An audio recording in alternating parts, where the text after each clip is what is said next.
Sema Baba, katika jina la Yesu, asante kwa neema yako, asante kwa rehema zako juu ya maisha yangu. Mungu mtakatifu, kwa damu ya Yesu na kwa jina la Yesu, najiachilia mbele zako katika hiyo damu inayonena mema kuliko damu ya Abeli, katika jina la Yesu. Mungu mtakatifu, na ialika damu ya Yesu ndani ya roho yangu, ndani ya nafsi yangu, ndani ya mwili wangu, kwa jina la Yesu. Na iomba damu ya Yesu ikanioshe, ikanitakase, ikanisafishe kwa jina la Yesu, sawa sawa na neno lako Thesalonike wa kwanza 5:23. Mungu wa amani, nioshe mimi, roho yangu, nafsi yangu, mwili wangu na uchafu wote kwa jina la Yesu na kwa damu ya Yesu. Nioshe nitakase, nioshe nitakase kwa damu ya Yesu. Endelea kuomba, endelea kujiombea kwa dakika chache. Lebrakatoshka jelamanto rianda rabakuri ya masikiri mayanta lebrazonda librakatoshka jelamanto rianda rabasaya korobo yanta lebrazonda ribosikiri mayanta lebrazonda labakuzi ya mando ribosa, katika jina la Yesu na kwa damu ya Yesu. Lebrazanta lebrakatoshka jelamanto rianda rabakuri ya masikiri ando robosa korobo yanta lebrazonda libokuzi ya mando jelamanto ribosa mayanta korobo yanta rebrakatoshka jelamanto, katika jina la Yesu Kristo. Rapa yando ribo sikiri mayanta ribosa, katika jina la Yesu Kristo mwana Mungu aliye hai. Asante Roho Mtakatifu kwa uaminifu wako. Sema kwa damu ya Yesu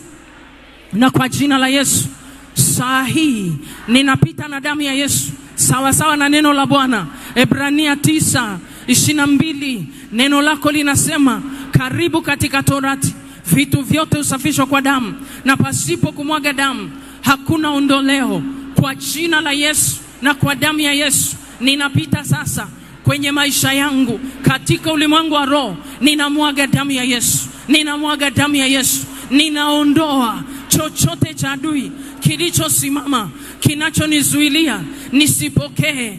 Kwa damu ya Yesu ninamwaga damu, ninaondoa ondoleo, ninaondoa chochote cha adui kilichosimama kwenye ufahamu wangu, kwenye nafsi yangu, kwenye ulimwengu wangu wa roho, kwenye anga langu, kwa jina la Yesu. Neno la Mungu linaniambia ingawaje naenenda kwa jinsi ya mwili, sifanyi vita kwa jinsi ya mwili, maana silaha zangu zina nguvu katika Mungu. Ninakamata kila fikra na kila ngome ya mawazo mabaya yajinuwe kinyume na elimu ya Mungu, katika jina la Yesu. Ewe ngome ya mawazo mabaya ya kujiona duni, ya kujiona sifai, ya kujiona sitapokea, kwa damu ya Yesu anguka ndani yangu, anguka ndani yangu, anguka ndani yangu kwa jina la Yesu. Hautasimama kunizuilia yaliyo mapenzi ya Mungu kwa jina la Yesu. Imeandikwa Yoshua 1:5, hapata kuwapo na mtu yoyote atakayesimama mbele yangu siku zote za maisha yangu. Ninapangua kila vizuizi kwenye ulimwengu wangu wa roho. Ninapangua kila vizuizi vinayozuia kupokea kwangu kwa jina la Yesu. Ninapangua kila vizuizi vinavyozuia upenyo wangu kwenye ulimwengu wa roho na kwenye ulimwengu wa mwili kwa damu ya Yesu. Ewe vizuizi, nazungumza na wewe kwa damu ya Yesu. Toka kwenye njia yangu, toka kwenye njia yangu kwa jina la Yesu. Achia njia zangu kwa damu ya Yesu.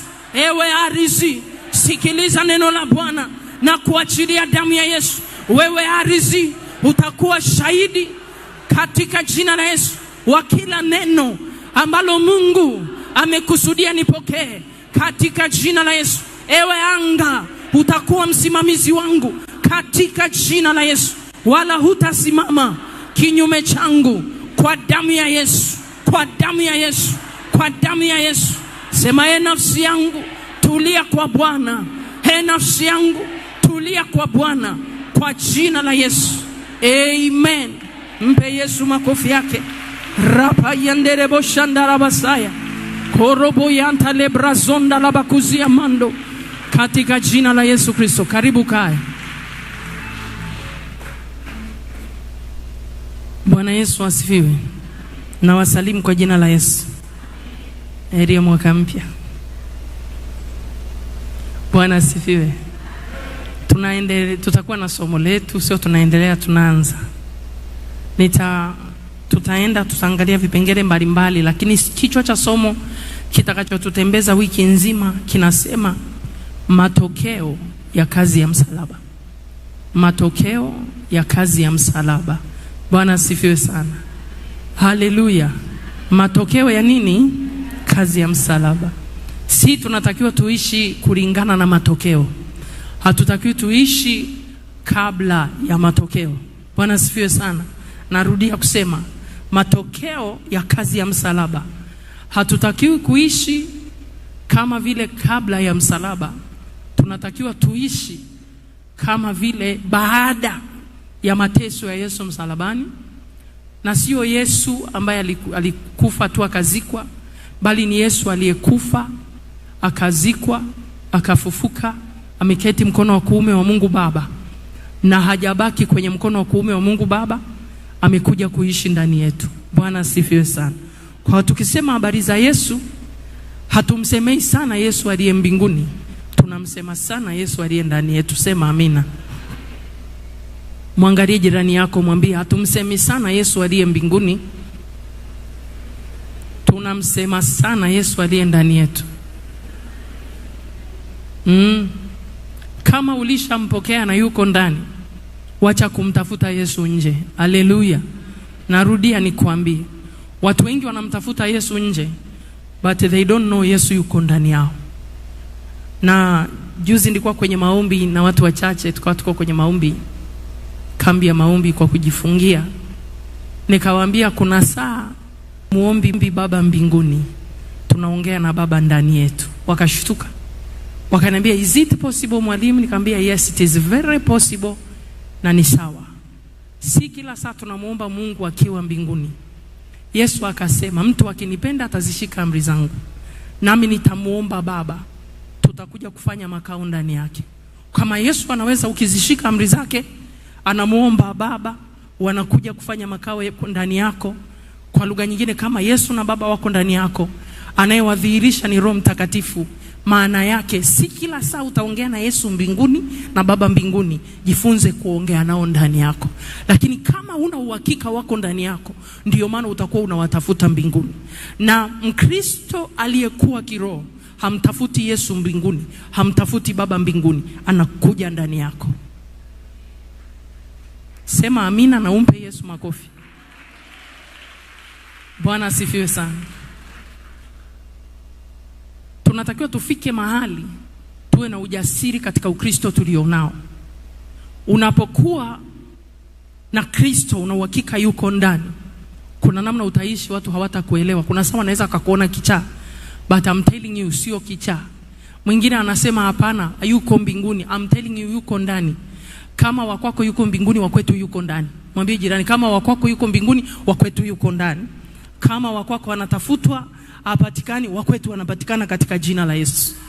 Haiwezekani tunampokea Yesu tunasema yuko ndani, alafu unatoka unaenda kumtafuta Yesu kwingine. That is impossible. Bwana asifiwe sana. Mungu akufungue. Ndio maana nimekuambia tunachojifunza ni matokeo ya msalaba. Bwana asifiwe sana. Before msalaba, Yesu alikuwa anatafutwa mbalimbali, sehemu mbalimbali. Mungu alikuwa anatafutwa mbinguni. Baada ya msalaba, ndio maana alisema atazaliwa mtoto, ataitwa jina lake Emmanuel, means Mungu pamoja nasi. Bwana asifiwe sana. Maanake sisi tutakaompokea tutakuwa pamoja naye. Na ndio maana Mkristo akija kufa katika Bwana, hafi anahamishwa.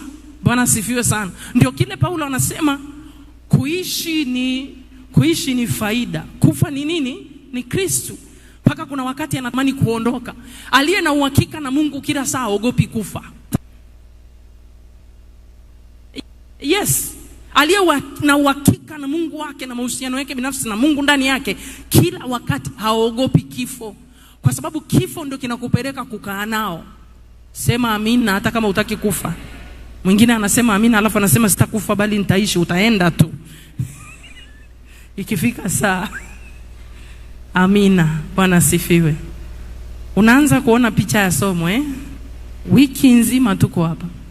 Bwana asifiwe. Tusome mstari wetu pendwa, Yohana 3:16. Alichokifanya Mungu msalabani ni kulifunua pendo lake kwetu sisi tulio watoto wake, kipengele cha leo. Matokeo ya kazi ya msalaba, alafu kipengele namba 1 ya Kirumi. Kwa wale wenzangu ambao namba za Kirumi ulikuwa lazima uigie, inaandikwa 1, alafu inawekwa chini mkato kama unakosea kuandika, kuchorea mstari bila rula, alafu juu tena unachorea kama mstari bila rula. Si ni sawa Kwa sisi ambao tulikuwa tujui hizo, unaandika hivyo. Somo, matokeo ya kazi ya msalaba, alafu kile kimoja cha Kirumi alichokifanya Mungu msalabani ni kulifunua pendo lake kwetu. Weka Yohana 3:16 tuanze mbio mbio. Eka Yohana mtoe huyo mtu. Yohana 3:16. Tuseme wote 1 2 3. Hata wewe unamumunya. Kwa kweli ningekuwa mimi mwalimu wenu wa Sunday school ningewasimamisha. Tuseme wote 1 2 3. Kwa maana jinsi hii Mungu aliupenda ulimwengu, anaelezea kwa maana jinsi hii Mungu aliupenda ulimwengu. Sentence imemalizwa, inajitegemea hapo. Bwana asifiwe. Maana aliweka full stop. Sasa mstari unaofuata anaeleza sababu ya kuupenda ulimwengu. Haleluya. Ndio anasema sababu ni hiyo hapo, hata akamtoa mwanae wa pekee. Maana kitendo cha kumtoa kimesababishwa. Bwana asifiwe. Sababu hata akamtoa mwanawe. Kwa nini alimtoa?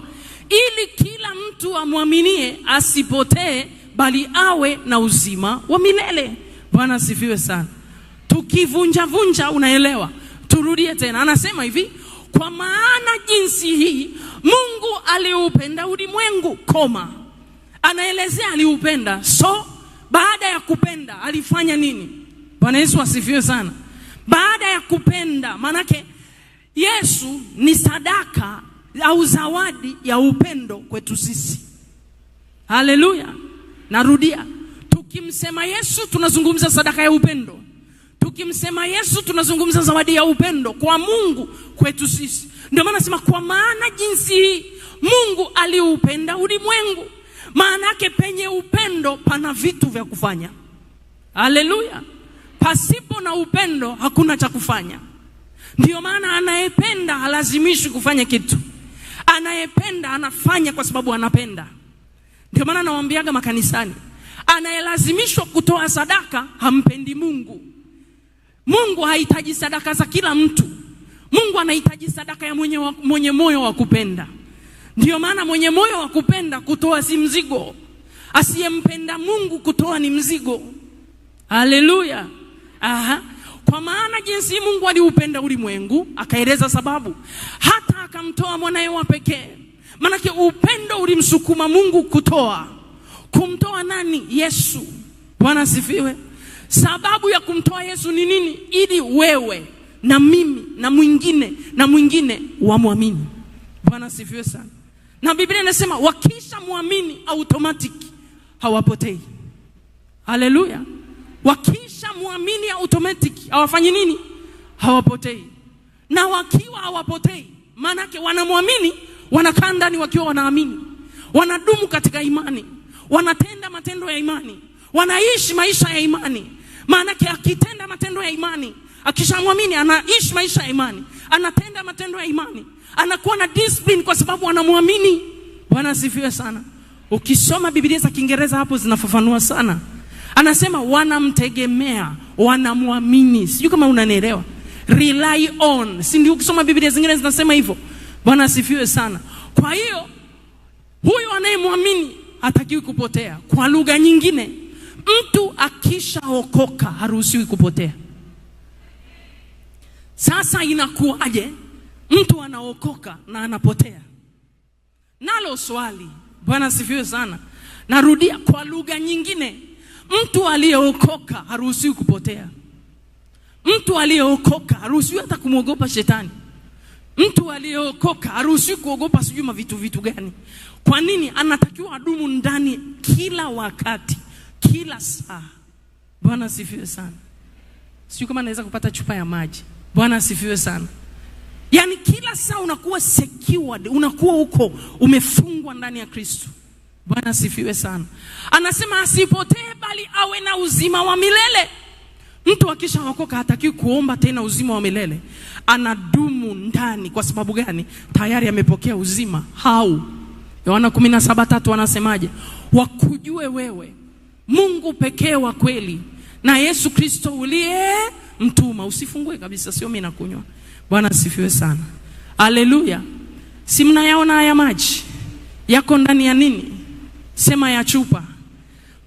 Mimi nikiagusa maji yanachafuka. Nimeangusha chini yanachafuka. Nikiyaokota sinaweza kuyanywa. Nikiyakanyaga sintayanywa. Si masafi. Kwa lugha nyingine, mtu akiwa ndani ya Kristo ni kama hivi. Anakuwa untouchable. Hagusiki. Yuko ndani ya nani? Ya Kristo. Tunamuona kwa sababu chupa ni transparent, anaonekana. Tunakuona ndio. Lakini kwa jicho la ndani, mwenye macho ya ndani ataona kimo na kina. Nikinywa haya maji utaona yamepungua. Si ni sawa? Maana yake ukitaka kuyachafua haya maji, ukitaka kumgusa mtu aliyeokoka, mtu aliyeokoka kuguswa mpaka aruhusu. Anaruhusu nini? Anafungua mlango. Si umeona na yamwaga? Maana yake anaanza kufanya nini? Sema kupotea. Kwa lugha nyingine, ukiwa ndani ya Kristo uruhusiwi kufanya nini? Kupotea. Kupotea ni sisi tunafungua mlango wa kupotea. Maana yake kuna watu wanasema wako ndani ya Kristo lakini wana mlango mkubwa sana wa kufaa. Wao ndo wanaruhusu kuvamiwa, wanaruhusu wapotee.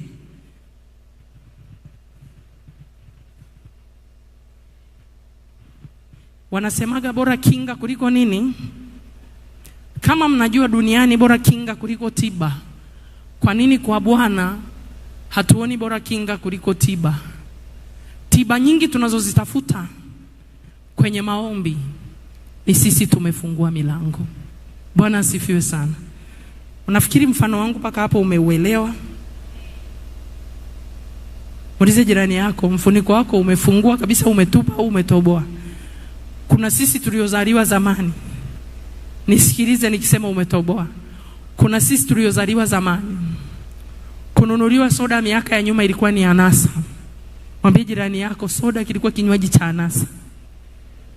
Alafu kilikuwa kinywaji cha wageni. Kama Teddy hujapitia hii pole. Tukinunuliwa soda, kuna wale watoto wachoyo wa familia. Nafikiri mko hapa mnanisikia. Wanachukua msumari. Lydia ukuwepo, ungekuwepo ungekuwa ni wewe. Wanachukua msumari wenye ncha. Kuna misumari ya nchi.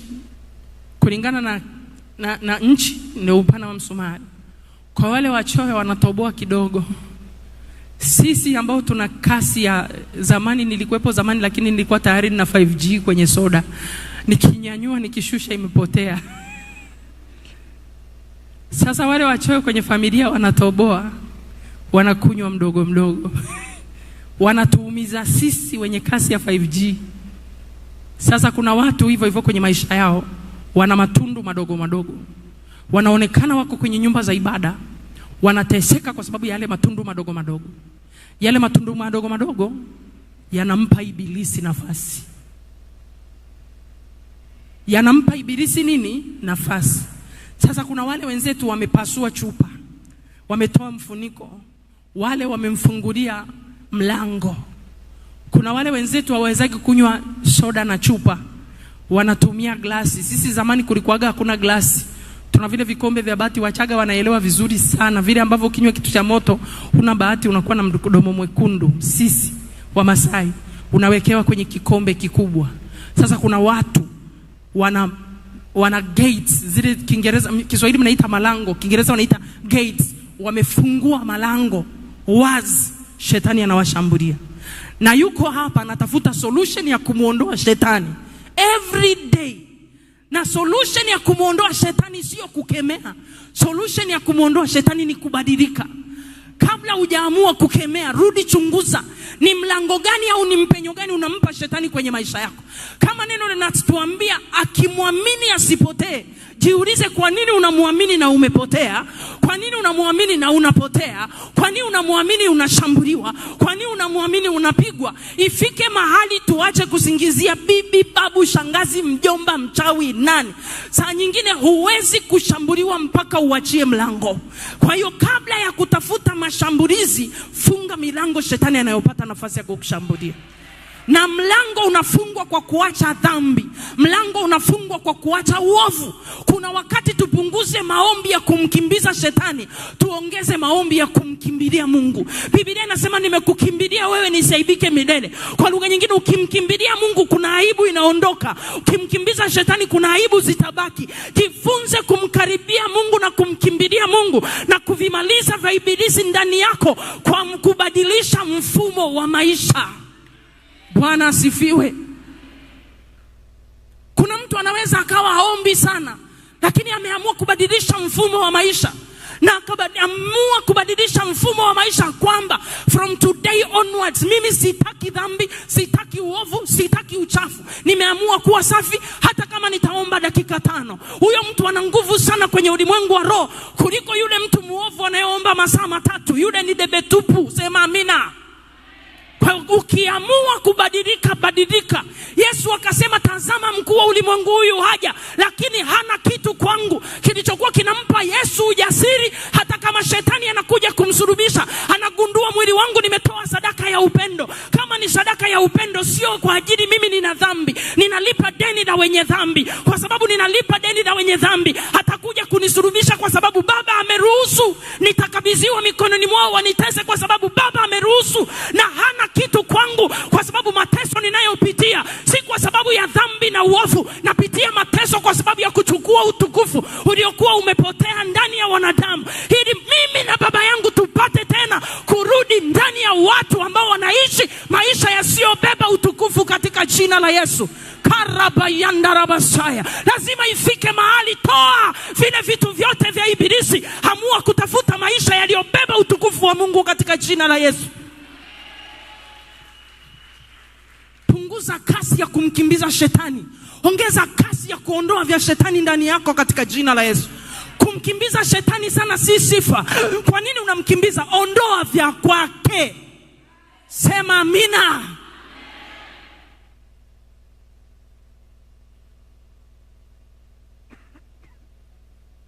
Maana anafundisha matokeo ya msalaba.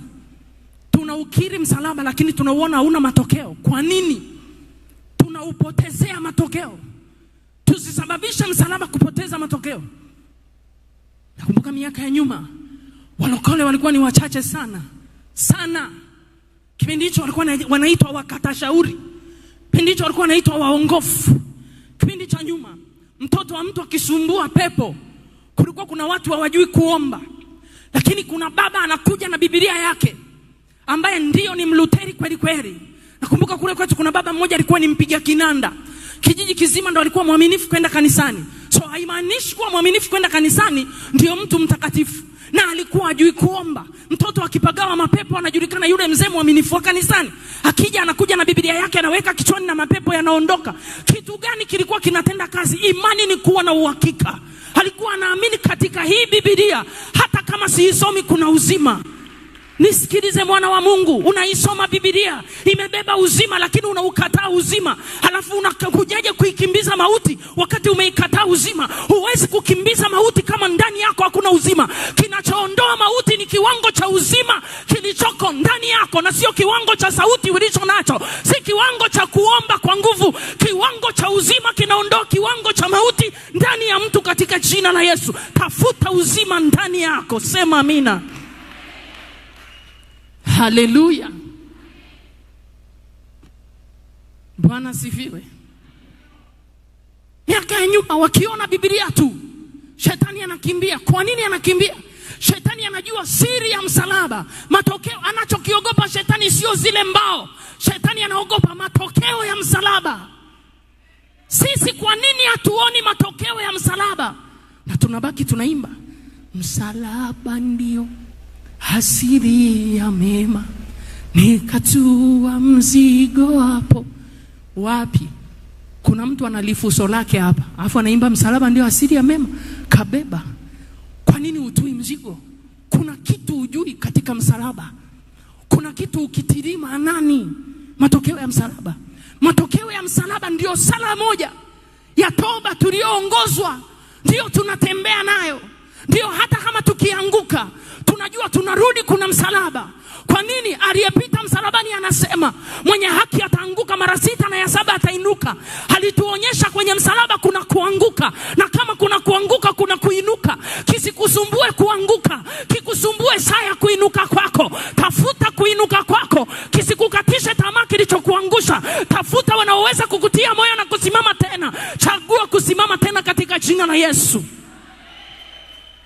Yesu angekata tamaa na msalaba uliomwangusha mara nyingi, asingefika mwisho. Nisikilize nikuambie, si kila mtu anaweza kukutia moyo katika anguko lako. Tuna watu very special kama walivyokwenda kumtia moyo. Yesu alikuwa na wanafunzi 12, lakini katika pito la Yesu hakuna hata mwanafunzi mmoja alikuwa sahihi kwa Yesu. Wote walimkimbia Yesu. Na ndio maana wakati Yesu ameshindwa kubeba msalaba, Yesu alianguka mara nyingi sana. Alitokea kijana anaitwa Simoni Mkirene, ndio Yesu akasaidiwa msalaba na Simoni Mkirene. Kuna wakati tunaomba watu sahihi. Nikuambie leo, si kila aliyekuzunguka sahihi ni sahihi. Mtu sahihi anatokeaga wakati sahihi, wakati umeanguka, umechoka, wakati wale unawaona sahihi wamekukimbia, wakati wale unawaona sahihi wameondoka wote, ndipo Mungu analetaga watu sahihi. Watu sahihi hawaletwi wakati sio sahihi. Watu sahihi wanaletwa wakati sahihi. Watu sahihi hawaletwi ukiwajua. Watu sahihi wanaletwa saa umekata tamaa. Watu sahihi wanaletwa saa umechoka. Watu sahihi wanaletwa saa wote wameondoka. Ukiwa na watu unawaona sahihi, Mungu hawezi kuwaleta sahihi mpaka wale ambao wanaonekana sahihi Mungu aruhusu waondoke katika jina la Yesu. Ndipo utamuona Simoni Mkirene wa kwako akija kukusaidia huo msalaba, na utafika msalabani kwa ushindi, na utatoka na utukufu wa Bwana. Mungu akuletee wale watu sahihi katika jina la Yesu. Karaba yandarabasaya, hawalete kina Simoni Mkirene ili pale ulipoanguka wakuinue tena. Hakuna Simoni Mkirene anakuaibisha katika pito lako. Mtu sahihi anayefunika utupu wako. Mtu sahihi yule anayefuta machozi yako. Mtu sahihi yule anayefunika aibu yako. Mungu akuletee katika jina la Yesu. Tunakataa kuwa na watu tunawaona sahihi lakini hawana usahihi wowote. Waondolewe wote katika jina la Yesu. Ni bora ubaki peke yako na Yesu. Ukifika mbele utakutana na Mkirene wa kwako. Haleluya. Karaba yandarabasaya, ripaseke. Tunateseka kuomba. Sikiliza, you will never see them now. Ikifika majira utawaona watatokea. Na wakimaliza kazi usiwadharau. Wakimaliza kazi usiwaone hawafai. Anaweza akaja hana heshima. Simoni Mkirene hakuwa na heshima, ni kijana wa kawaida mpita njia, lakini yeye aliyetenda makubwa kwa Yesu Kristo mwana Mungu aliye hai. Usimdharau anayekuja kwenye maisha yako. Ndiye ametumwa kuubeba msalaba wako.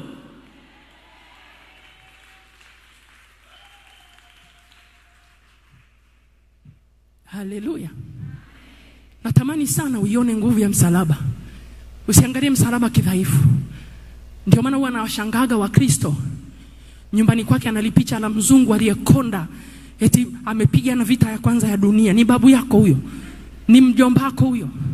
Mtoe mtupe kule. Bora chonga mbao ya msalaba, weka pale sebleni kwako. Anasema msalaba kwao waliopotea nini? Neno la msalaba kwao. Pali kwetu sisi tuliokolewa ni nini? Siwaambii kweli. Usionee haya.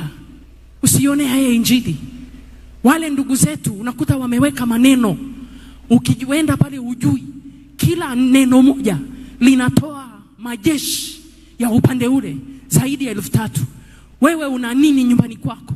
Wewe unatuwekea ulioyakuta hapa uyaache. Hatuyaachi, tunaondoka nayo. Umetukumbusha mwenyewe. Wewe hujaona mtoto anakuandikia, unamwandikia mtoto usiandike hapa, naye anakuja na kalamu anakuambia haya.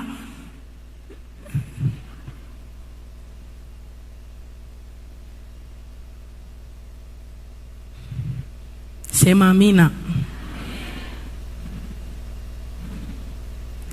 natamani sana tutambue nguvu ya msalaba.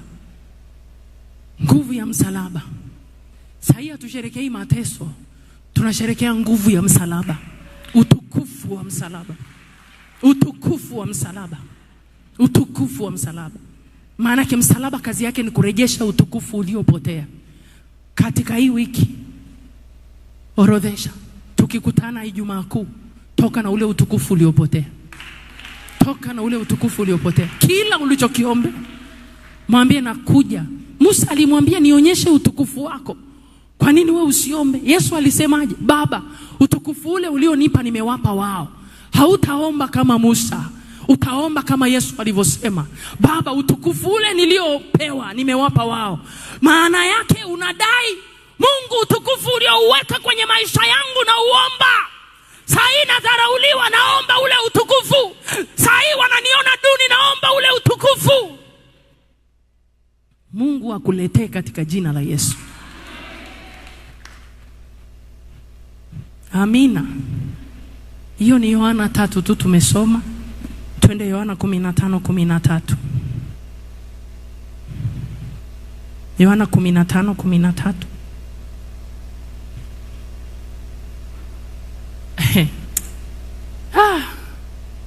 Kuna mistari ukisoma unaogopa. Hebu tusome wote. 1, 2, 3 tusome. Hakuna aliye na upendo mwingi kuliko wa mtu kutoa uhai wake kwa ajili ya rafiki zake. Rudia tena.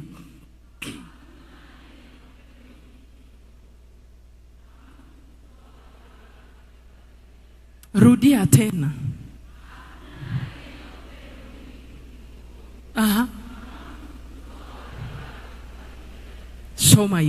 Soma hivi. Hakuna aliye na upendo mwingi kuliko huu wa Yesu. Tunasoma hivi. Hakuna aliye na upendo mwingi kuliko huu wa Yesu kutoa uhai wake kwa ajili ya Florence. Utaweka jina lako sasa. Haleluya. Utaweka jina la nani? La kwako. Hebu tusome. Hakuna aliye na upendo mwingi kuliko huu wa Yesu kutoa uhai wake kwa ajili ya Florence. Soma tena. Hakuna aliye na upendo mwingi kuliko huu wa Yesu kutoa uhai wake kwa ajili ya Florence. Paulo akasema Yesu alikufa kwa ajili ya wenye dhambi, na mmoja wao ni mimi. Lazima uone upendo wa Kristo kwenye maisha yako. Kuna watu tulifiwaga na mama na baba tukiwa wadogo, lakini hawajanifia, walikufa kwa matatizo yao na muda ulikuwa umefika wa kwao kuondoka. Baba yako hawezi kufa kwa ajili yako, mama yako hawezi kufa kwa ajili yako, lakini Yesu amekufa kwa ajili yako. Hata mume wako hawezi kufa kwa ajili yako. Tena kosea ufe wewe, akimaliza 40 anaoa yule aliyemfariji kuliko wote. Mwambie jirani yako kufa uone. Lakini hakikisha ni mama, mwambie kufa uone. Wengine ananikasirikia. Unanikasirikia? Mimi nimekuambia kufa uone, mimi sijakwambia ufe. Jaribu tu kufa. Hakuna anayeweza kutoa uhai wake kwa ajili yako kama Yesu. Yesu peke yake. Nasema Yesu peke yake. Hata mtu akilia mimi ni yatima, mama yako alikufa kwa ajili yake mwenyewe na Mungu wake. Tena mbaya zaidi, anakwenda kuhukumiwa kulingana na matendo yake. Baba yako alikufa kwa ajili yake binafsi, hajatoa maisha yake kwa ajili yako. Kile kishamba alichokuachilia ni tofauti na Yesu alivyotoa uhai wake. Halafu Yesu hajafa kwa sababu umefanya chochote. Yesu amekufa kwa sababu wewe ni mwenye dhambi. Amekufa kwa sababu haufai ili ufae tena. Amekufa kwa sababu ya dhambi zako upate msamaha. Amekufa kwa sababu ya umaskini wako upate utajiri. Amekufa kwa sababu ya laana upate utukufu. Kwa nini kila siku unaonaga laana? Unaonaga bibi yako aliyekufa. Kwa nini usipambanishe mauti ya bibi yako na mauti ya Yesu ili upate ushindi? Kila siku unasikitika. Kuna mtu nilikuwa naongea naye mchana, akaniambia mwalimu huwezi kujua. Nikamwambia akaniambia na mimi unavyoniona ni mtumishi wa Mungu. Ndio Akaniambia nafundishaga. Nikamwambia sawa, kuna shida gani? Akaniambia nayaona kwamba yale maneno yalionenwa kwa bibi zangu yanafanya kazi saa hii kwenye maisha yangu. Nikamuuliza swali, kwa nini yafanye kazi kwako? Kwa nini yafanye kazi? Unajua kwa nini nilimuuliza? Anamwamini Yesu, anamfundisha Yesu. Kwa nini yafanye kazi? Kwa nini maneno ya kichawi yafanye kazi kwako? Nilimuuliza swali, sikumuombea. Akaniambia yeye na yaona yanafanya. Nikamwambia yakifanya kazi wewe ndiye mjinga. Kwa nini unahubiri injili yafanye kazi? Maana yake unadhalilisha neno la Mungu nalo lihubiri. Biblia inatuambia neno la Mungu li hai, tena lina nguvu, laweza kugawanya nafsi na mafuta yaliyoko ndani yake. Kama neno la Mungu li hai, lina nguvu kuliko maneno ya bibi yako aliyotamka. Hata kama ni mchawi kuliko wachawi wote Tanzania, neno la Mungu lina nguvu kuliko neno la babu yako. Neno la Mungu lina nguvu kuliko mizimu yote. Ikifika mahali unaliamini neno la Mungu, ukilitamka neno la Mungu litafanya kazi. Lakini kama uliamini neno la Mungu utalizungumza na halitafanya kazi.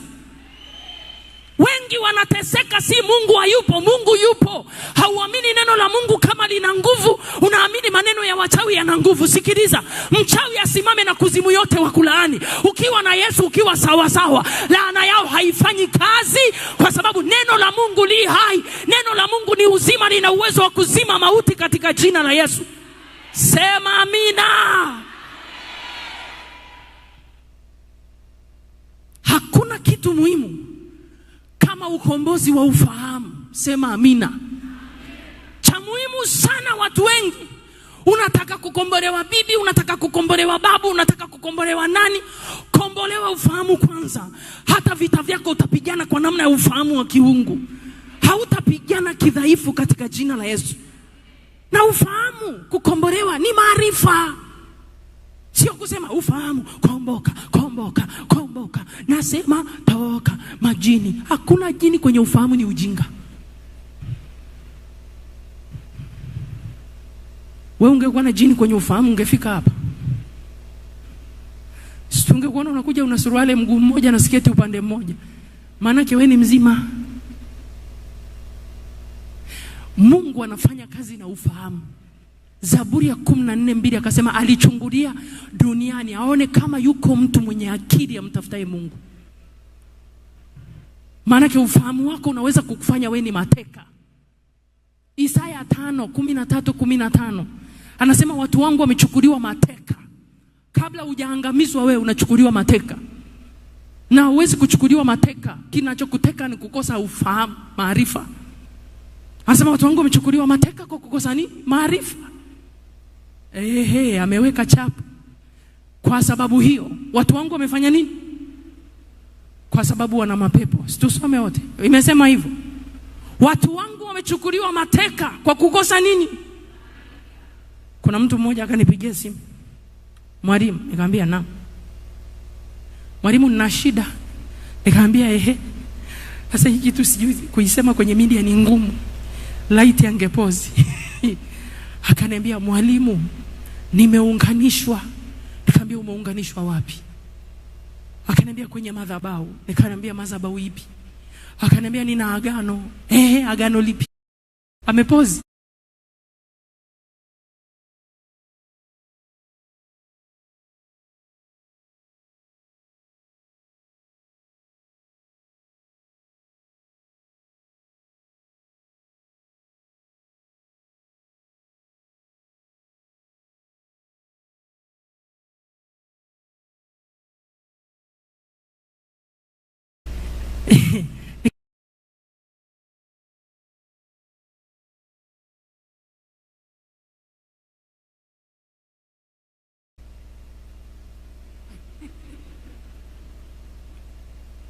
Hata hilo agano shetani anafanya nini? Ndio analisikia kwako. Nani alikwambia? Akasema kuna mtumishi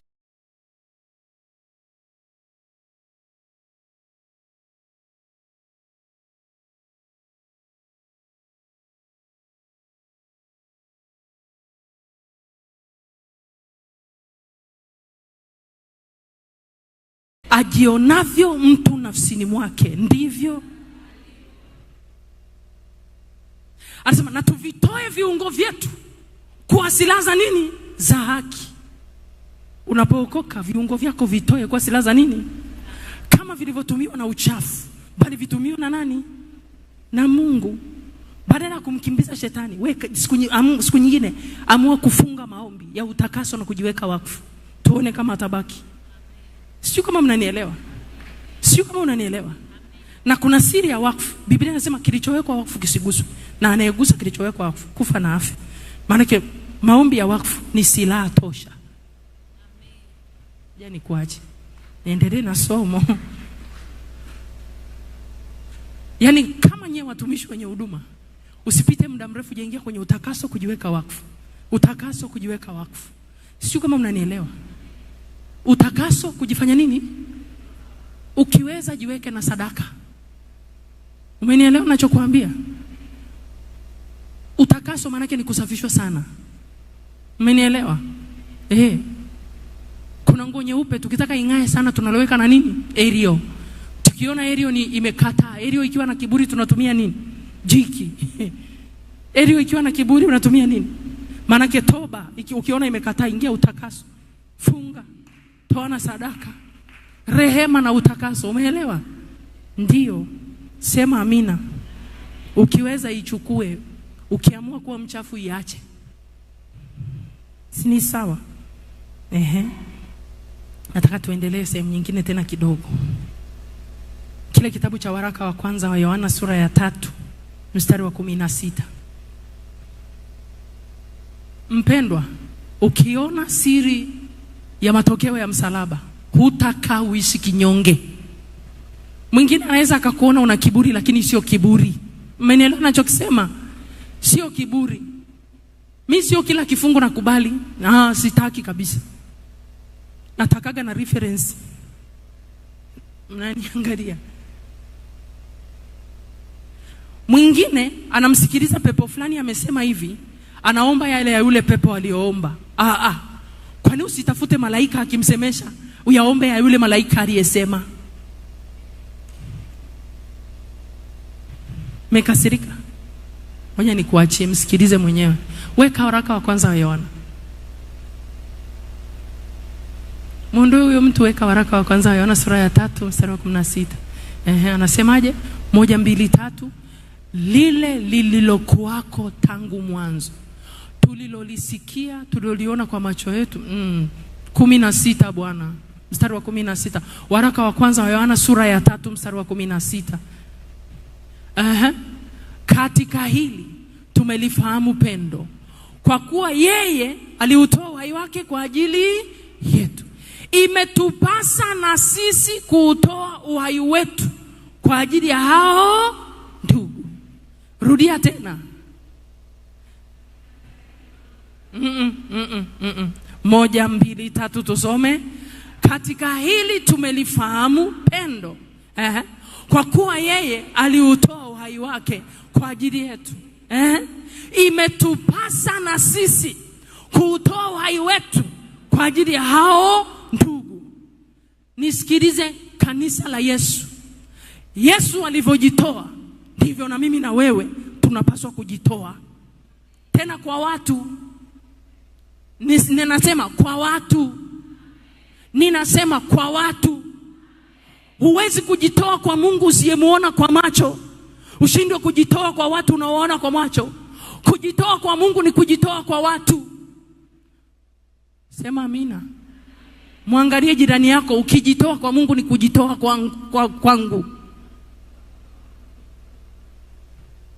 Sasa huwezi kuutoa uhai, lakini kuna vitu utafanya. Umenielewa? Kuna vitu utafanya nini? Utafanya. Unajua mtu anayekuombea ni kama ametoa uhai wake. Mbona mnanyamaza? Kama uamini kaombe wewe uone. Maombi ni kazi. Ndio maana saa ya maombi mnalazimishwa. Maombi ni kazi. Ndio maana mikesha ikitangazwa wanakujaga wachache. Na hata wakija wachache wanaoomba ni wachache, wanaosinzia ni wengi. Sio kama unaelewa ninachokusemesha. Pale ni lazima kufanya nini? Kujitoa. Kama unaamini au uamini maombi ni kazi, mtafute Yesu akiwa Getsemane. Wakati anaomba, jasho lilotoka ni la nini? La damu. Nimeshamaliza. Damu inawakilisha nini? Uhai. Bwana asifiwe sana. Kwa hiyo Mungu akusaidie uweze kujitoa kwa watu. Uwezi kuniambia umeokoka, uwezi kuniambia ni Mkristo, uwezi kujitoa kwa watu. Maana yake Mkristo yoyote, ili uwe Mkristo lazima uwe na tabia za Kristo. Narudia. Kuwa Mkristo si kwa sababu unasali kanisa fulani. Kuwa Mkristo ni kuwa na tabia za Kristo. Sema amina. Hii nitawalazimisha tu mseme amina, maana kuna mtu anataka kukataa. Nisikilize, kuwa Mkristo sio kwa sababu unakuja kanisani. Kuwa Mkristo ni kuwa na roho wa Kristo, namba 1. Namba 2, huwezi kuwa na roho wa Kristo usiwe na tabia za Kristo. Mmenielewa? Mmenielewa? Mmenielewa? Niwape na ushahidi. Asiye na roho wa Kristo huyo si wake. Sasa nikianza kurudi kule nitapotea. Bwana asifiwe sana. Sasa swali, mimi nataka tujiulize swali. Sisi tunaonyeshanaje upendo? Tunawezaje kuonyesha upendo? Tunawezaje kuonyeshana upendo? Unajua kuna watu wamekuja kuamini kabisa makanisani hamna watu wenye upendo. Na hiyo ni kauli moja mbaya sana ya kuchafua mwili wa Kristo. Sijui kama mnanielewa ninachokisema. Ni watu wachache wanataka kuchafua nini? Mwili wa Kristo. Sio kweli. Mwambie jirani yako, sio kweli. Mimi nina upendo. Aliyenyamaza anajihisi na tunakuhisi na sisi.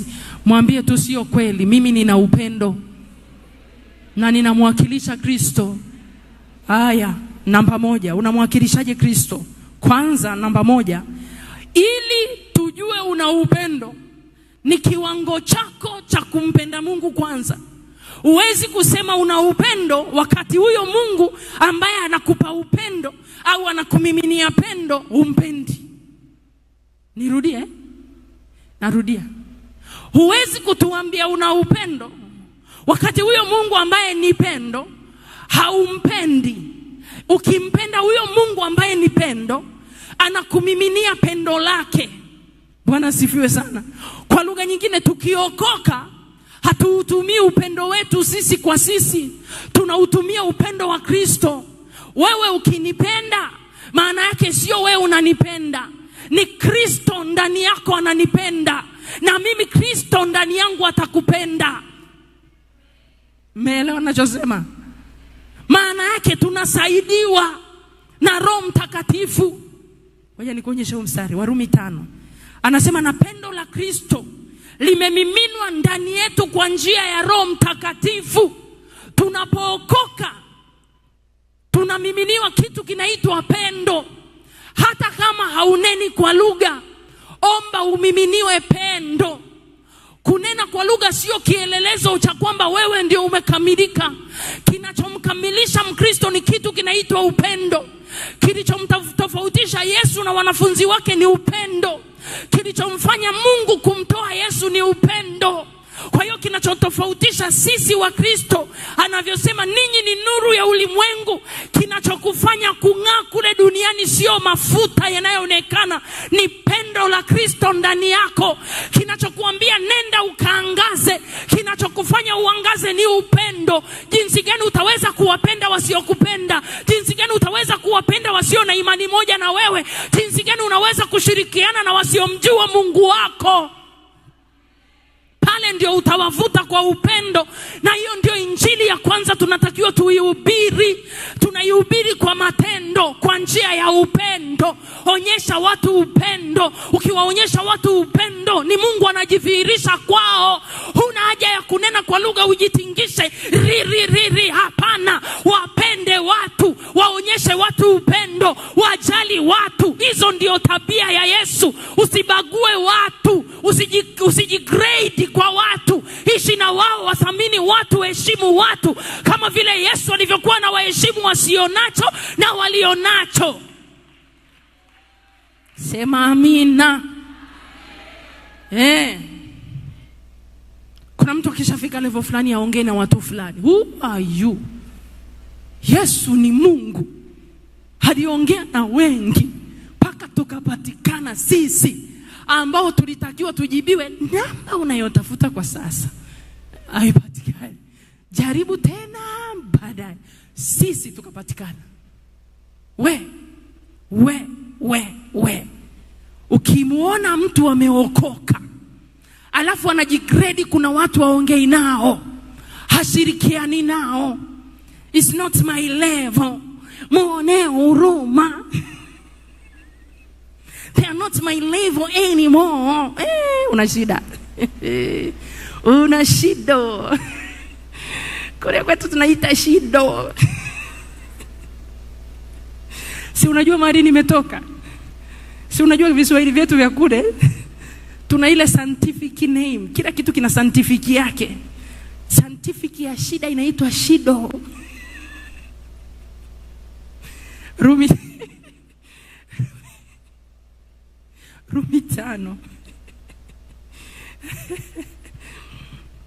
Rumi 5:5. Nataka nikuonyeshe kitu hapo.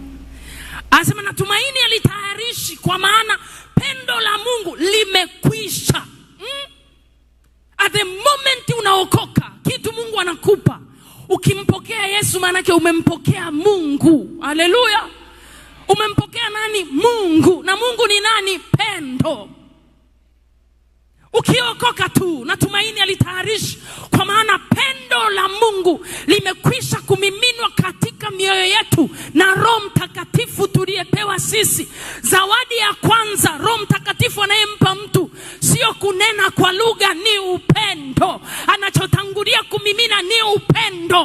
Huduma ya Yesu haikubebwa na upako sana, ilitanguliwa kubebwa na upendo, ndio ikaja upako. Na Mungu akitutafuta, akitaka kumimina vitu kwa watu, kabla hajaona upako anatafuta moyo wa kupenda. Wenye moyo wa kupenda ndio wanasaidia wengi.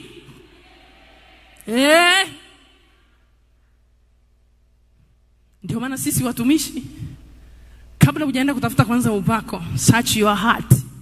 What are you searching for? Love. If you don't have love, usiombe upako.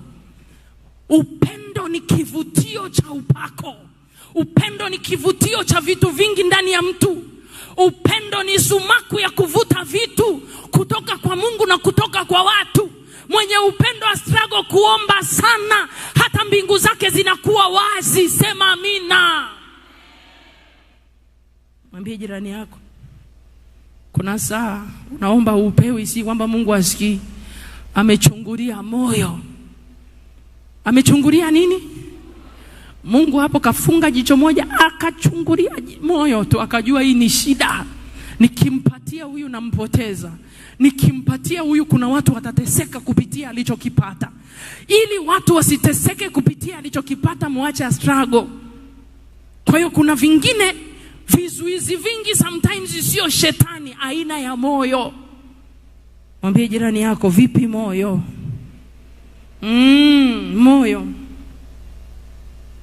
Moyo. Nakumbuka niliwafundisha kuombea moyo hapa. Nakumbuka niliwafundisha kuombea moyo. Yani katika kitu cha kuombea ni moyo. Nisikilize nikwambie. Utamkuta mtu anaombea miguu dakika 30. Sikiliza, moyo una mikono, moyo una miguu, moyo una macho. Ukifanikiwa kuwa na moyo mzuri, miguu yako ya rohoni ni misafi. Ukifanikiwa kuwa na moyo mzuri, mikono ya rohoni ni misafi. Ukifanikiwa kuwa na moyo mzuri, na macho ni masafi. Kivipi mwalimu? Macho ya mioyo yenu yatiwe nuru. Kivipi mwalimu? Ni nani atakayepanda katika mlima wangu mtakatifu?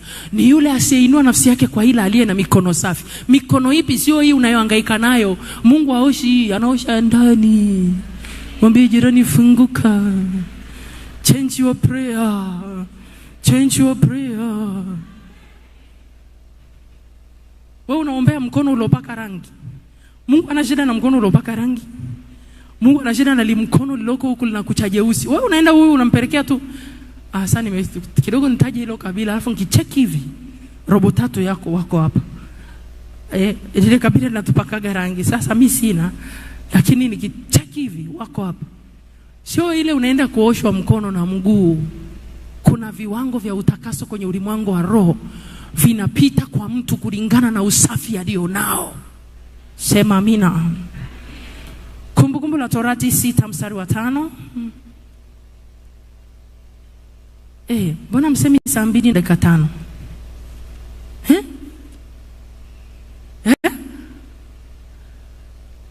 Eti tuwekee chapchapu ili tuendelee. Niendelee dakika kidogo? Haya. Eka chapchapu Kumbukumbu la Torati 6:5.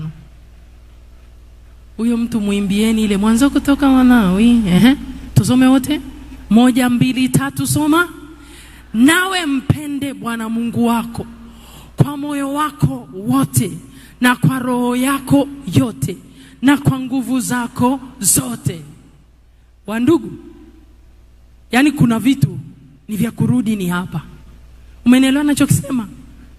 Rudi hapo. Mungu nipe upendo. Upendo hauombwi. Upendo ni badiliko la kiungu ndani yako. Upendo ni matokeo ya tohara ya moyo. Upendo ni matokeo ya kumiminiwa Roho Mtakatifu. Umenielewa nachokisema? Bwana asifiwe sana. Haleluya. Mungu anataka umpende. Huwezi kutupenda sisi kama huwezi kumpenda Mungu. Ukimpenda Mungu utatupenda unconditional. Umenielewa nachosema? Hutaangalia yule naye ni mnene, hajulikani amesimama, amekaa, anakimbia, anarudi, utanipenda hivyo hivyo. Umeelewa nachosema? Hutamwangalia jirani yako ana jicho lake nusu, utampenda hivyo hivyo. Umeelewa nachokisema? Unamwangalia ana rangi zake 3, katokea Mbagala rangi 3, anawakilisha kijiji chake, utampenda hivyo hivyo. Kuna watu wanawakilisha vijiji vyao. Sio kwa ubaya, lakini ana rangi zake ngapi? Hivyo hivyo unampenda. Unafanyaje sasa? Na Mungu anasema ni mwakilisha. Sasa Mungu ndani anamwangalia, anamwakilisha. Nje anaiwakilisha Mbagala. Mwambie Mungu nampenda hivyo hivyo hata kama anaiwakilisha Mbagala.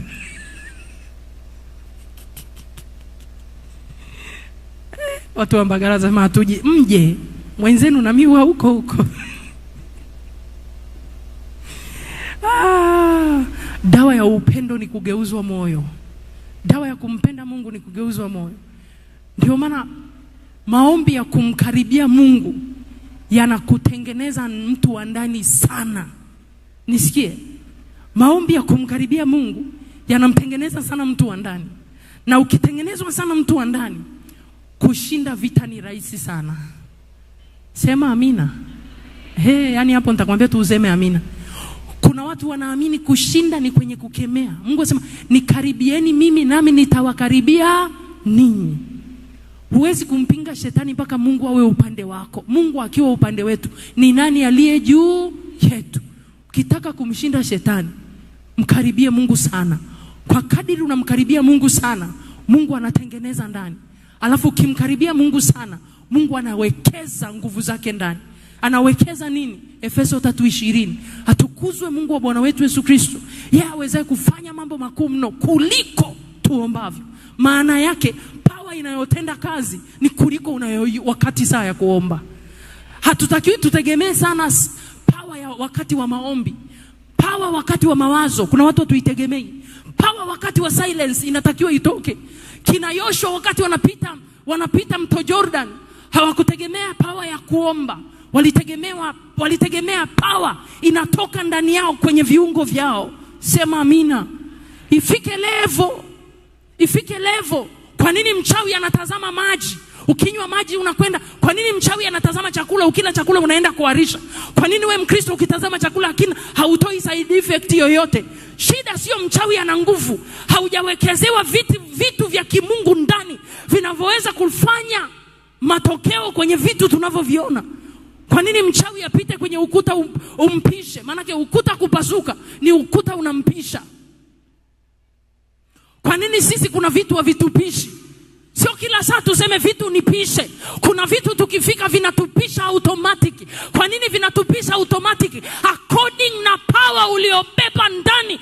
Vipende visipende vitakupisha. Uwe unaomba uombi vitakupisha. Kwa nini? Kadiri ya nguvu itendao kazi ndani. Amina.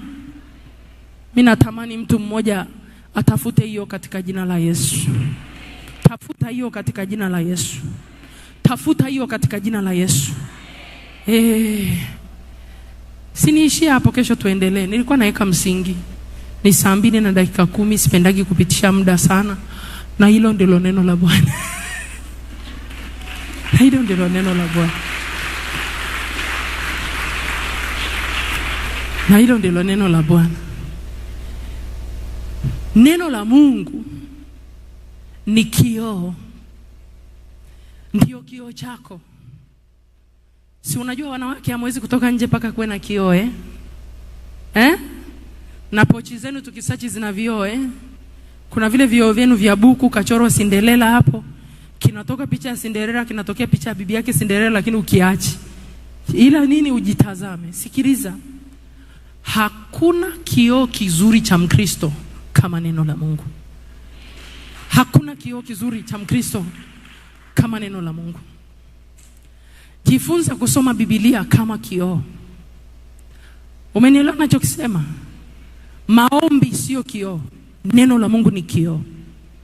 Kwa sababu sio unalisoma, linakusoma na wewe. Alafu likikusoma linakupa unaumwa wapi. Alafu linakupa na dozi. Sema amina. Si kuna watu hatuendagi hospitali za kawaida. Mpaka uende hospitali zenye specialist mzuri.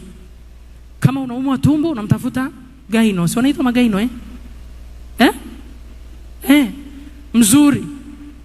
Tena kuna hospitali fulani unamwambia huyo mimi simuelewi. Wewe umuelewi, watu wengine wanamuelewa. Hii ni zaidi. Mmenielewa ninachokisema? Neno la Mungu ni zaidi. Ukitaka kuwa na adabu kwa Mungu, sio kwa watu. Huwezi kuwa na adabu kwa watu kabla hujana adabu kwa Mungu. Bwana asifiwe. Achana na hizi adabu za kupretend. Watu wengi mna adabu za kupretend. Mwambie jirani yako maigizo yanatesa. Kuna watu yani mimi ninajisahau. Hata nikikutana na wewe Teddy leo nikikusalimia hivi, kesho nitasahau tu, nitakusalimia Kimasai, naweza nikafanya hivi. Kumbe nasalimia najua nacheza. Kwa hiyo yani ndio ile unyenyekevu, sio lazima umpime mtu kwa kufanya hivi. Wengine tunaumia tukifanya hivi. Kwa hiyo tunavunjika huku ndani. Yani nimeshawaambia ukimkuta Mchaga, mtu wa kaskazini, sio Mchaga, mimi Masai, ngoja nijisemee mwenyewe. Tukifanya hivi tumemaliza na tumevunjika kweli sisi wa Masai.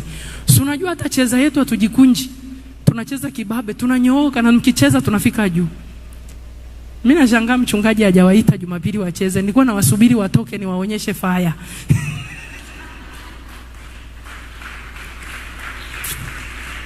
Ningewaonyesha fire na fimbo. Na ningeiomba. Jifunze kujiangalia kwenye kioo cha neno la Mungu. Haleluya. Sometimes ifunga, soma neno tu. Soma neno tu. Andika weakness zako. Tafuta dawa ya weakness ambayo ni neno. Meditate lile neno, maana kumeditate ni kufikiri kwa kina. Mmenielewa? Chunguza wapi unakwama. Acha kumwambia Mungu, nisijui nimekwama wapi, nichunguze Bwana hata sijui. Hujui na unajua we ni mbea. Hujui na unajua we ni mzinzi. Hujui na unajua we ni mwizi. Hujui, si unajua? Kwa hiyo nenda. Jichunguze. Nani ajijui hapa? Muulize jirani, nani ajijui? Hujijui na una kiburi. Hujijui. Dawa ya kiburi ni nini? Sema neema. Nenda akatafute dawa. Anza kuvunjika kidogo kidogo. Muite Roho Mtakatifu. Mwambie wewe ndio daktari mkuu, njoo nihudumie. Tuone kama hujabadilika. Bwana sifiwe. Siku 21 ukifanya hivyo, wewe unabadilika. Siku 21 ukiwa serious, unabadilika kabisa. Siku 21 ndio inaleta matokeo. Na kwa hiyo ukiweza hivyo, manake inageuka kuwa nini? Sema tabia. Na ikiwa tabia, manake unavuka vifungo vingi. And I'm telling you, my dear, vifungo vingi sana vilivyokuwa vinakutesa, utaona vimedisappear. Vilivyokuwa vinakutesa, sijui nafunga, najininginiza, najichinja, najifanyia nini, hautatafanya, utashangaa vimeisha vyenyewe. Umenielewa ninachokisema? Kabisa. Weka muda, kana Mungu. Ingia omba, jitakase. Mwambie njoo nihudumie, niko hapa. Kana Biblia yako, kana notebook. Kuna saa utasoma neno utajikuta unalia. Hiyo dawa inaingia. Mwambie Roho Mtakatifu nichome vizuri. Nichome vizuri. Garagara ukimaliza. Kuna wakati utasoma unaweza ukacheza. Usijibane. Katika huko kwenye hicho chumba cha ndani. Kuna mapepo yanatoka ya jointi. Utaachiliwa. Hutakula tena vitelezi vikuwekee sijui nini huko. Utatengenezwa. Uzuri wa neno la Mungu ni moto.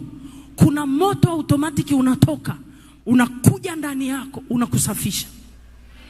Ni kwa sababu hamna muda tu na Mungu. Tenga muda na Mungu.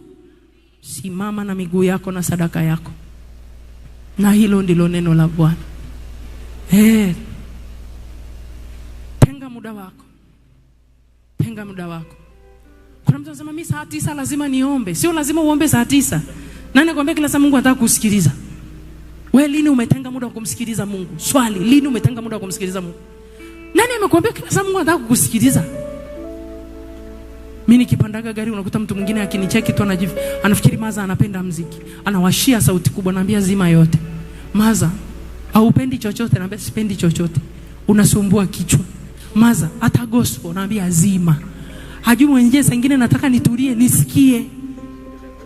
Umenielewa?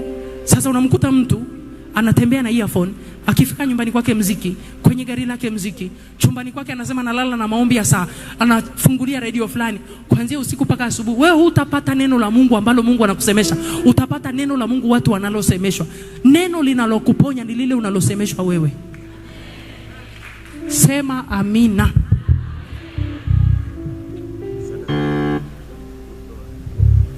Mungu sio Al-Shabaab. Mungu sio Boko Haram. Mungu ni baba. Baba mwema, wa upendo, wa huruma, anayejali, anayekupenda, anayejitosheleza, anayekujua, alafu ana wivu na ana kiu na wewe. Ukienda kukaa, atakuja kwako. Atakwambia nilikuwa nakutafuta sana mwanangu. Utajiuliza, hivi alikuwa ananitafutaga mimi kweli? Mbona ananiona? Mungu hakusemeshi, hakufuati mpaka wewe utakavyoenda kwake. He is there waiting for you. Umesikia nilichosema? Mwambie jirani, mwalimu anamalizia na Kizungu. He is there waiting for you. People, Mungu anawasubiri. Si unaona sasa nilivyosema Kiswahili mmesema amina. Chukua sadaka. Mungu anakusubiri. Siku nyingine usikemee mashetani usiku. Amka, nyanyua mikono, muabudu, mshukuru, tulia. Utaona maisha yako atakavyobadilika. Nani amekwambia kila saa shetani unamkimbiza anakimbia? Kuna saa anakuja kukaa na wewe hapo. Ukinywa maji ukibakiza na yeye anagongea anakunywa. Mnakunywa wote. Saa nyingine abudu tu. Msifu tu. Ukimaliza mwambie Baba niko hapa. Sema na mimi hata neno moja tu. Mnamkumbuka yule mtu kwenye Biblia? Sema neno moja tu na roho yangu itapona. Moja, hauhitaji mengi. Neno hili. Kuna watu tunatembea, tunasimama mbele yenu, tuna ujasiri kwa sababu ya neno hili moja tu. Hata ukikutana na kitu, ukitaka kuanguka unakumbuka lile neno moja. Bado halijatimia. Maana yake sifi paka litimie. Siangushwi paka litimie. Silogeki paka litimie. Hata nikinafikiwa sinafikiki paka litimie. Wakikuchawia hauchawiki paka ufikie hilo neno. Bwana asifiwe. Linakupa ujasiri, unatembea kuliko simba, kama simba wa kabila la Yuda aliyoko ndani yako katika jina la Yesu. Kitu gani? Neno moja.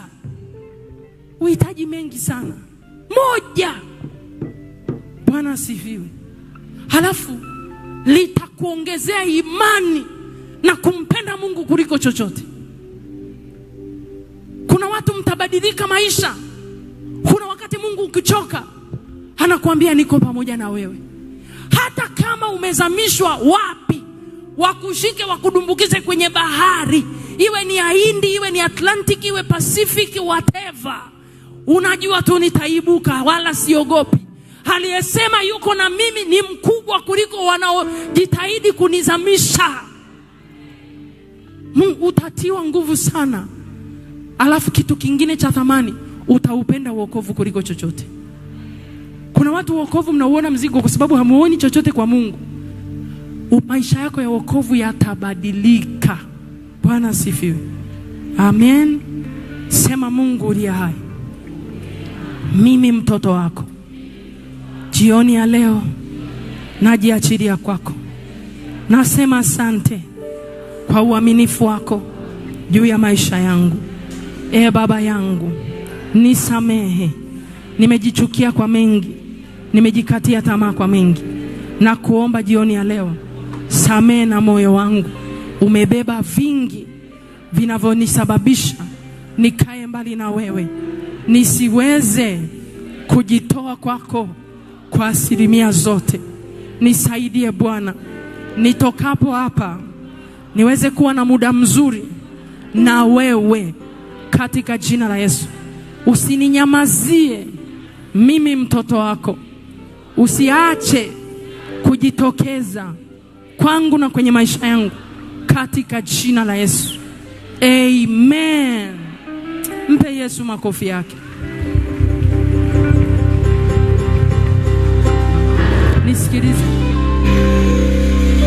Nisikilize. Akikusemesha, hata kama ukikaa dakika 5 akikusemesha, shukuru, endelea na maisha yako. Bwana asifiwe. Shukuru kabisa. Haleluya. Nikwambie ndugu, siku ya kwanza maisha yangu kubadilika ni siku Mungu amenisemesha. Siku ya kwanza maisha yangu kubadilika ni siku Mungu amenisemesha. Hakuna mtu amezunguka kutafuta miujiza. Na nilikuwa naenda najitegesha kabisa, nasubiri niguswe nianguke. Alafu jinsi ninakutana na watumishi wa babe, hata hawanigusi. Na jinsi na mimi nilikuwa mgumu, hata nikiguswa sianguki. Baadaye najishtukia mimi ndo na shida au ni nini? Kumbe kuna wakati Mungu hataki kujifunua kupitia watu, anataka jifunue kwako mwenyewe. Si kwa sababu kuna vitu upati Mungu akupendi, anakusubiri tu umwe wawili. Bwana asifiwe. Siku Mungu alinisemesha, maisha yangu yalibadilika. And I'm telling you, kote nilipomtafuta alinikalia kimya. Nikiwa nyumbani kwangu kwenye ibada za jioni, ndio maana naheshimu sana pia ibada za nyumbani. Nilizunguka kwenye mikutano kutafuta kunena kwa lugha. Nikienda na nena, nikimalizia sana ni rika. Sasa sijui rika lipi hilo. Nikirudi nyumbani na sahau. Siku alinitokea masaa 4 nilinena kwa lugha bila kupumzika. Nikapewa na karama na vipawa nikiwa sebleni kwangu. Sikuwekewaga hata mikono, nilipewa sebleni. Mungu ninayekuambia anaweza kukufanyia na wewe. Anaweza kukufanyia na wewe. Sikuwa mkamilifu wala nilikuwa hata simjui. And aliyenigusa ni binti yangu wa kazi. Mimi sikuombewa nikajazwa Roho Mtakatifu na mtumishi wa Mungu yoyote. Binti niliyekaa naye ndani kwangu 13 years kwa upendo.